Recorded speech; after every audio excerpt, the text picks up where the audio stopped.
Hi, I'm Beverly, your host. Hi, I'm Vanessa, your co-host, and this is La Locura.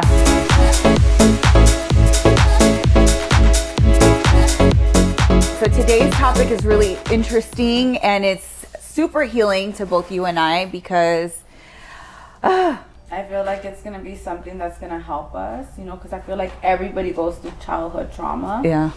And I feel like maybe a lot of our viewers are going through that as well and how to cope with it. So I kind of just want to just bring that up as their childhood. Like, did you have any type of childhood trauma? I think we've all had childhood trauma, and then how does it affect us, right? Like as an adult now and in business with relations and how we relate to the world. So Beverly knows this, it's not a surprise. I'm actively in therapy, counseling, and sessions for healing certain childhood traumas. Not only childhood traumas like within my life, but also childhood traumas within my children's life, that as a mother, how do you heal from that? How do you cope with certain things, traumas that have happened actively to your children? So this is a big one. This is a big one for me, Bev. So I had a lot of childhood trauma myself, growing up, especially being raised by a single mother and having three sisters, three sisters that were very abusive. Two sisters, I was the third, but I was the youngest, and they were very abusive because they were raised by my father and I was raised by my mother, and they were from Honduras, and they lived in Honduras for a couple of years, but my mom brought me to the United States when I was 1 year old. And I remember when I first met them, they were very nice to me, but I felt like they hold a grudge against my mother because she left them. When they got here, I feel like they hold a grudge because they were like, why does she have to be in the United States and you left us with our dad? So they were raised by my father. My father was a very strict man, very, very strict, and he was very I don't know if he was abusive to them. I'm not sure, but I know he was very strict. And the way you're raised in a third world country is way different when you're raised here in, America. And I felt like that's how they became abusive, maybe. So growing up, they were so abusive that I thought maybe that was normal as a child. So, they would say a lot of bad words. They were very physical. And I feel like it has a lot to do with the way they were raised. And on top of that, my mom was working so much, so she was never around. So I think it had a lot to do that my older sisters was raising a child, them being a child, and they had to, everything was put on them. And I feel like a lot of people, a lot of kids or a lot of adults have that childhood trauma because they're kids trying to raise kids and they don't know how to raise a kid. So I feel like that has a lot of trauma too. And I would always tell my mom, don't go to work, don't leave me, because I knew my sisters were abusing me. It wasn't like something like they were abusing me, like killing me, but they were physically like throwing things at me. Or I remember one day, like, I would go inside my sister's room. I'm never gonna forget this day. And I used to steal her clothes. I don't know if you used to steal your sister's clothes and go in her room and steal her clothes. And I used to steal her clothes. And that day, my sister picked me up from school, and she was like, "You're wearing my fucking clothes." And I remember her taking me to the house, putting me in the room, and just whooping my ass with a belt, like whooping my ass. And I'm like, oh my God, and from there I was like, oh my God, I'm never gonna steal her clothes.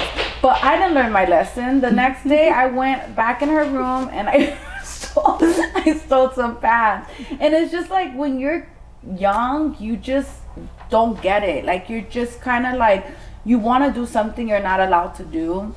And I feel like I had a lot of that childhood trauma too. And then I decided that when I had my own daughter, that I was never gonna hit her, and I was never gonna be that way to her. So now that I have my daughter, I really don't hit my daughter. How do you think that affected you, like that experience of your sister, your sisters being physically and maybe emotionally abusive? How has that formed you? Because in a way, it's helped you become the person. It's not like excusing it, but it's helped you become the person you are today. So how do you think that's I feel like I wasn't the easiest child to be, like, when they used to take care of me, I wasn't really easy to deal with because I had ADHD, so I was very hyperactive, and I couldn't stay still. So they would be like, sit down. I'll be like, no, da, da, da, and I'll be running everywhere, and then my aunt would be like, I'm not taking care of her. She's too hyper. Like, you need to get a babysitter. Like, we cannot take care of her, you know. And my sisters had to deal with me. So I felt like I didn't know I had ADHD, and I don't think that's a problem now. I feel like a lot of people are diagnosed with ADHD, but I guess with my mom, she's so old school. Like, when the doctor told my mom, like, your daughter has ADHD, she needs to take medication, my mom was like, ¿Qué putas es eso? Like, what the fuck is that? You know? Like, I ain't gonna give her nothing. Like, you know, I'm just gonna put her in a sport. Like, she's just wild. She's just like me or something, you know? Too much energy. And too much energy. And it was funny. So I remember her doing that, like putting me in sports. But then when I got older, I think I got to middle school, I figured out what weed was. What? Weed. Oh, marijuana.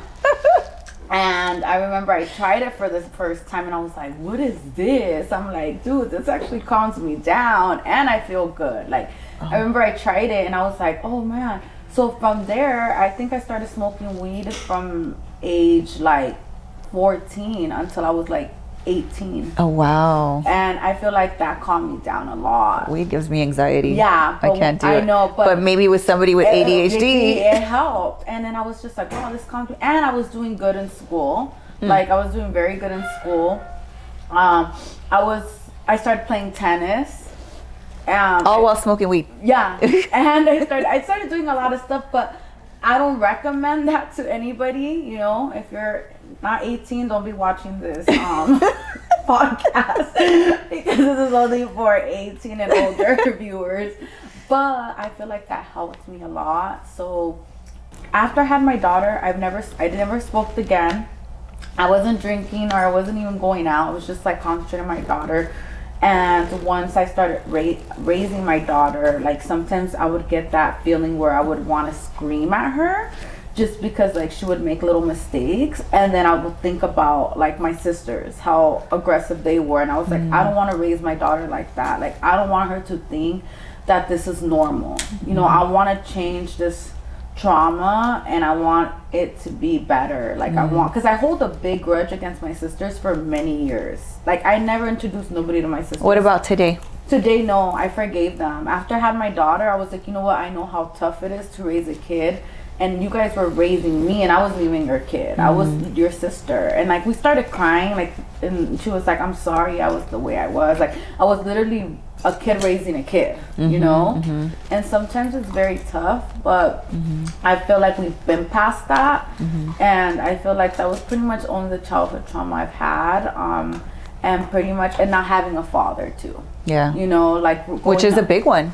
That's a big one. That's a big one. Not having a male presence in a young female's life can really be, it could really take a toll. And we spoke about that in the other podcast we had, about, sorry, I'm gonna get comfy. You know, a childhood trauma without a father. Like, I was raised by my mother, so I feel like that was very tough. Like, when you got in relationships, like, I felt like I can't, you know, like, why do I have to listen to a man? A man shouldn't be telling me what to do, because my father didn't tell me what to do, so why am I going to listen to you? It's like, well, you need to compromise. No, I don't want to compromise. You know, I was very young, like at age 17, 18. Like, I had my first boyfriend at age 18, and I always thought, like, a guy would be like, oh, well, we want to do this. And I'm like, no, I don't want to do that. I want to do what I want to do. He's like, well, we need to compromise. And I'll be like, what's compromise? I'm like, I don't know what like, I knew what it meant, but I didn't want to compromise, you know? It's your way or the highway. Yeah, pretty much. And then you have to understand, when you are going to be in a relationship, it has to be compromising with your partner or whoever. I feel like I'm moving past that now. I feel like a lot has to do with yourself, and, you know, like you said, seeking help, seeking therapy. Yeah. Being able to talk to people that can help you. Yeah. Or talking to the person that has gave the childhood trauma. Oh, that helps. You know, that helps too. Maybe they don't know what you're going through, because sometimes you feel this, like, gut feeling or you feel like this resentment towards them when you're around them and you don't know why.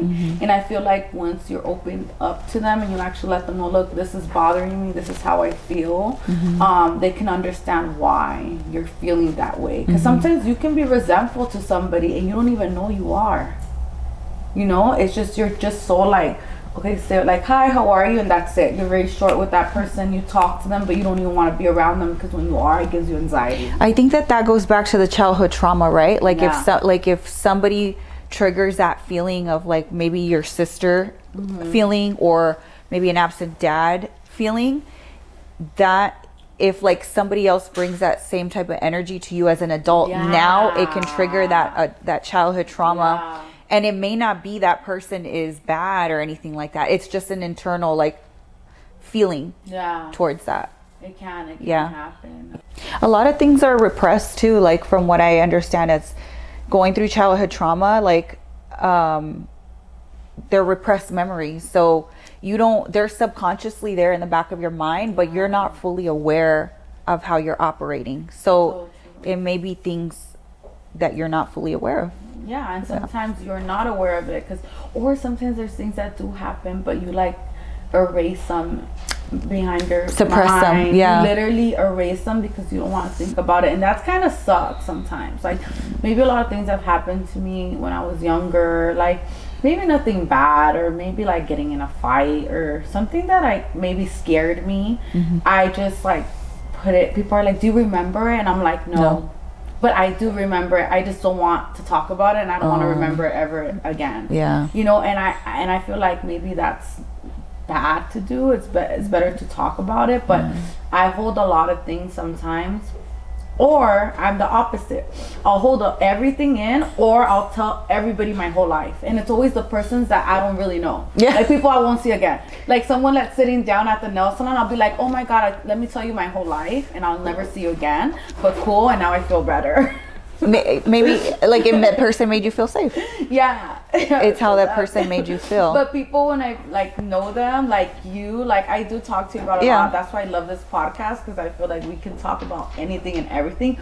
But like anybody at the shop or anything, like I can't open up. You know, I can, but I can't at the same time. Yeah. Because we've been or you choose not to. Yeah. Because we've been working together for maybe like 2 years almost. already, Yeah. And I just started opening up a year ago. Yeah. You know? Yeah. Like, until you kind of came in. Yeah, because I would just be like business, and that's it. Like I would come in, rent, and then that was it. And then leave. Yeah. And then leave. And then I was like, oh, like I want to start, working at the shop and renting, and actually being here full time. Yeah. And even then I wasn't, until we started kind of going out. Yeah. And you were like, ooh, Beverly likes to dance. Ooh, That's when we knew Beverly, the real Beverly. Not the business. There's two Beverlys: the business Beverly and then the fun Beverly. You won't see the fun Beverly. You'll only see the fun Beverly if she feels safe around you. Yeah, and I go out and I have 2 shots of tequila. That's Amanda.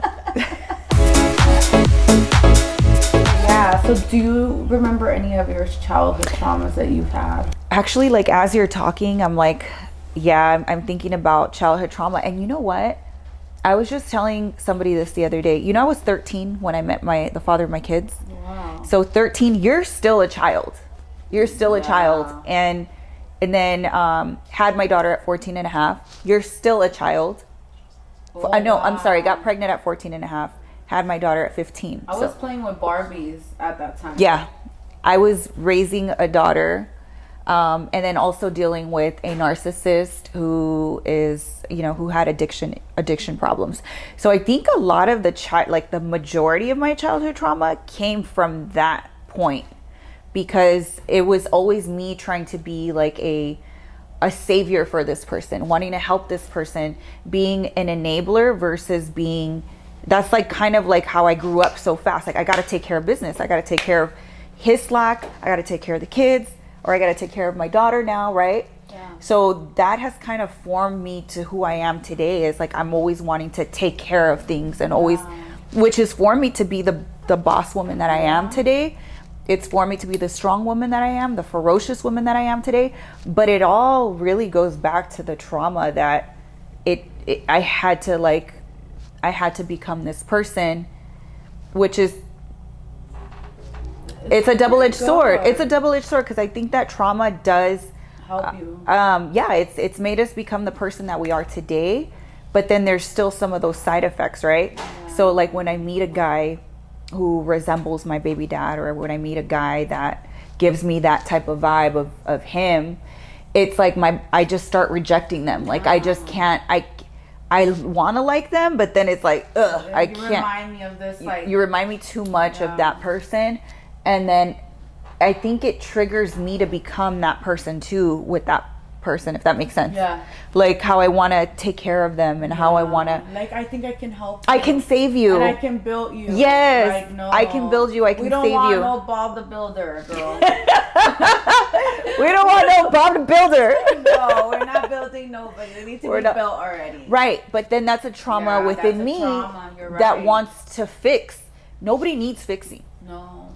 If anybody needs fixing, is I gotta continuously work on myself. If you need to fix somebody, then that person needs to go get therapy. They need to pretty much, or let them know, why don't we get therapy together? Yeah, and truthfully, a lot of people should be getting therapy. Yeah, it is. And whether you're toxic or you're not toxic, in general, it helps so much, just to even daily stressors of owning a business, or daily stressors of raising a family, daily stressors of sitting and dealing with this LA traffic, dealing with social media, dealing with the pressures of society standards and norms and whatever society's saying. You have to make this much money, and you have to be, you have to have this body, and you have to look this certain type of way. Like all of that really does. I feel like it's all social media. Social media pretty much, like, you look at a girl and you're like, oh my god, she looks amazing, like I want to look like her, and your ass is just sitting in bed laying down eating some chips, and you're just like, I want to look like that. But literally the pressure, she doesn't even look like that in person. Right. It's all like filters, it's all, you know. And it's more than that too. Like some of these girls that really do look super bomb, like the intensity that they go through, the amount of like work have to put in, which is fine. But some of them are also taking like supplements and steroids or getting their body done. That's another thing too. It's like good. Like I love women that have their bodies done, no shame. Like I love it. Or any woman that takes care of themselves, it's amazing. But don't lie and say that. No, there's girls that get their bodies done and they're like, oh no, I don't have my body done, when they damn well have their body done. It's like, don't lie about it. Like, girl, flaunt it. Like you know your ass was flat, you have flat titties, and then trying to say you never had your body. Like, girl, I went to middle school with you. Like, I know that shit. Or I went to high school with you. I know damn well. I know you were flat, and you can't say that. Oh yeah, like my body changed. No, like. Cool, like let me know your doctor, maybe I'll go too. You know, just things like that. Like, let us know if you do. Some people don't like to talk. It might be their childhood trauma. Yeah, maybe it could be a childhood trauma of what? Letting me know your surgeon. Letting people know truth. They like to lie. Yeah, but then that you just need therapy. But in general, like, I love that. Like, women are beautiful to me, and I feel like when a woman is very straight up and just, you know, like, oh girl, where did you get this outfit? I love it. Oh girl, I got it here at Fashion Nova, or I got it at Oak Poly, or I got it wherever you got your outfit from, because there's no gatekeeping. And especially now, the way social media is, I feel like, you know, those influencers and stuff, like, people actually they get paid to let you know where they get their stuff from. So I feel like they're so open to that. And I feel like now surgeries and anything you get done, they're a little bit more open to it now, just because it's like a trend. Like if somebody's doing it, then I want to do it. I don't know if you notice right now too, it's a trend of people getting married.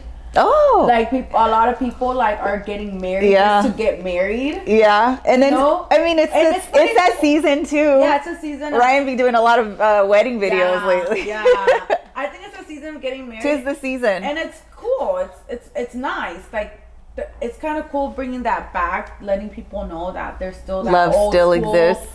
That old school love, like where people, it's okay to get married. And love somebody and actually live happily ever after, you know, or not really live happily ever after, but actually get married, because a lot of people don't believe in marriages nowadays. We're in 2014 and nobody wants a serious relationship. So I think that's pretty cool, like having that type of trend. I like that.